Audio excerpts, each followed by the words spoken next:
Pemerintah Kabupaten Bandung segera menindaklanjuti surat edaran dari Gubernur Jawa Barat terkait penghentian sementara penerbitan izin pembangunan perumahan di Bandung Raya. Bupati Bandung, Dadang Supriyatna, menyatakan kesetujuannya atas kebijakan tersebut. Menurut Dadang, kebijakan ini penting karena masih banyak pengembang perumahan di Kabupaten Bandung yang tidak mengikuti prosedur dan mengabaikan kondisi lingkungan sekitar. Ia menyebutkan bahwa surat edaran Gubernur Deddy Mulyadi menjadi momentum untuk evaluasi dan perbaikan pengelolaan pembangunan. Tak hanya itu, Pemkab Bandung akan menerbitkan surat edaran Bupati sebagai pembatas agar ekosistem lingkungan di wilayahnya tetap terjaga. Selain itu, mereka juga akan mengundang para pengembang perumahan untuk melakukan evaluasi, memastikan komitmen mereka terhadap pengelolaan risiko lingkungan. Sebagai contoh, Dada menyebutkan ada pengembang di Cileunyi yang dinilai tidak bertanggung jawab dalam penanggulangan banjir. Mereka dianggap gagal memenuhi janji awal soal ruang terbuka hijau, fasilitas sosial, dan faktor lingkungan lainnya. Namun, Dada menegaskan bahwa penghentian izin ini bersifat sementara, untuk evaluasi dan perbaikan. Pemkab Bandung tidak bermaksud menghentikan izin secara permanen, melainkan menuntut pengembang untuk memegang komitmen secara disiplin dalam pelaksanaan pembangunan.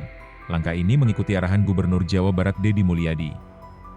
Sebagai respons terhadap bencana banjir dan longsor yang melanda berbagai wilayah Bandung Raya baru-baru ini. Download Tribun X sekarang, menghadirkan lokal menjadi Indonesia.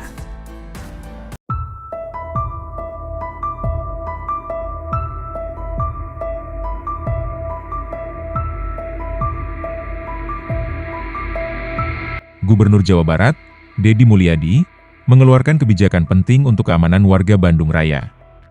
Ia menginstruksikan penghentian sementara izin pembangunan perumahan di wilayah ini lewat Surat Edaran Nomor 177. Langkah ini diambil sebagai upaya mitigasi bencana setelah terjadi banjir bandang dan tanah longsor yang melanda beberapa daerah seperti Kabupaten Bandung, Bandung Barat, Sumedang, Kota Bandung, dan Cimahi. Deddy Mulyadi menegaskan, kebijakan ini bertujuan untuk mencegah bencana susulan yang lebih besar atau berulang. Penghentian izin ini berlaku hingga ada hasil kajian risiko yang jelas dari pemerintah kabupaten dan kota, atau hingga tata ruang wilayah disesuaikan kembali. Tak hanya itu, pemerintah daerah juga diminta melakukan peninjauan ulang lokasi pembangunan, terutama jika kawasan tersebut terbukti rawan bencana atau berpotensi merusak lingkungan. Pengawasan ketat terhadap pembangunan rumah dan gedung pun harus dijalankan, dengan memastikan setiap bangunan sudah memiliki persetujuan bangunan gedung serta mengikuti standar teknis konstruksi yang berlaku. Penting juga dilakukan pemulihan lingkungan, termasuk penghijauan dan penanaman pohon pelindung di kawasan perumahan. Deddy Mulyadi memberikan apresiasi kepada Bupati Bandung yang sudah merespon cepat dengan menghentikan perizinan pembangunan di wilayah rentan longsor dan banjir. Ia mengingatkan bahwa Bandung yang terletak di cekungan, dengan posisi sungai di atas permukaan tanah, menghadapi risiko banjir besar jika tidak segera dibenahi. Aktivitas seperti perubahan lahan hulu untuk kebun sayur dan sedimentasi di sungai akibat bangunan liar makin memperparah potensi bencana. Menurutnya, tanpa tindakan tegas, dalam 2 hingga 3 tahun mendatang, hujan deras bisa menyebabkan Bandung tenggelam. Sebagai langkah preventif, kini saatnya semua pihak berbenah untuk menghindari bencana yang jauh lebih besar di masa depan.